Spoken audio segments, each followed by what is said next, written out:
bent down and picked up her soaked dog. "Mr. Cookie is a purebred terrier," she announced in the same tone British broadcasters used to point out the Queen. "I can't believe you would let a mutt like that roam free in this establishment. This will never do at all. I'm taking Mr. Cookie on vacation with me." With that, she turned and walked away. Kayla stared after her and tried to suppress a laugh as Mr. Cookie struggled in his owner's arms. Obviously, a life of luxury was nothing when compared with Duchess's earthier charms.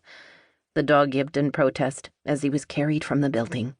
Kayla cleared her throat and tried to look suitably regretful. "I'm really sorry, Patrick," she said. "If I'd known she was going to open the door, I would have kept Duchess on her leash." "It's okay, Kayla. I warned her not to come in. She didn't want to listen." He winked. "Frankly, I wouldn't want to be responsible for Mr. Cookie." "Oh, it wouldn't be a problem. We would ask the Andersons if Duchess could spend the weekend, then we'd put them in a cage together. They would have a wonderful time." He touched the tip of her nose. "Wicked child. Don't you know Mr. Cookie is a purebred?" Kayla crouched on the floor and wrapped a towel around Duchess. "So is she. She even has papers. Don't you, sweet girl?" Duchess licked her cheek. Kayla grinned at Patrick. "The dog really needs to start flossing regularly. I've told her, but she doesn't listen. I think you should give her the healthy gums and teeth lecture." "It works better if I tell it to the owners." A petite blonde walked toward them. "Dr. Walcott, your next patient is ready." She handed him a chart. He took it and thanked her, then turned back to Kayla. "What time are you going to Sunshine Village?" She glanced at the clock on the wall. "In about 40 minutes. "I want to come with you. Their resident cat needs to be vaccinated." "Of course. You wouldn't think of telling them to bring the animal in here." "Of course not."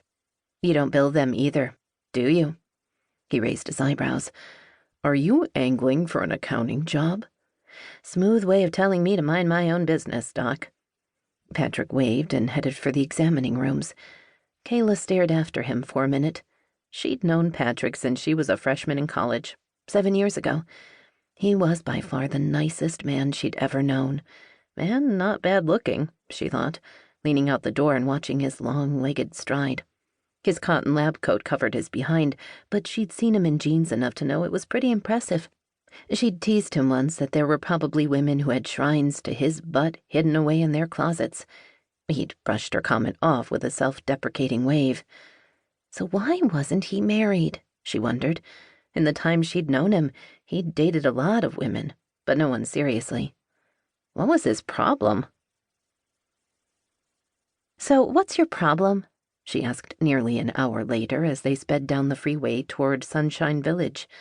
The late afternoon sun drifted toward the horizon, making the ocean glitter as if dusted with golden sparkles. Patrick drove the van with an easy confidence. He'd abandoned his lab coat and now wore a dark blue t-shirt tucked into jeans. One elbow rested on the open driver's side window. His skin was tanned. He glanced at her, his blue eyes nearly as dark as the t-shirt. He had nice eyes, she decided. They were the best part of his face. Well, except maybe for his mouth.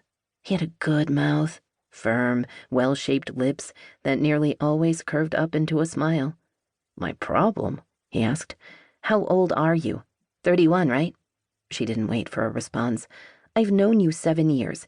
In all that time, you've never dated a woman more than a couple of months. Why is that?" "Gee, Kayla, stop being subtle and get to the point." "So I shouldn't have asked." "Why do you want to know?" His question neatly avoided both of hers. She leaned back in the seat and pointed to their exit, which was coming up. "I'm not going to be here much longer," she said. 2 months, 16 days. Then you'll be on your own. I worry about you. Maybe you should rent my apartment to someone really cute." "There's something to think about," he said easily. "I've always been partial to redheads." Kayla frowned. Although she wanted Patrick to find somebody wonderful and be happy, she wasn't thrilled with the idea of a dazzling redhead taking over her apartment. Kayla rented the 1-bedroom unit above Patrick's 2-car garage. It was small, but suited her needs. She'd had it since she graduated from college. "What if I want to keep renting my place?" she asked. "As a temporary home."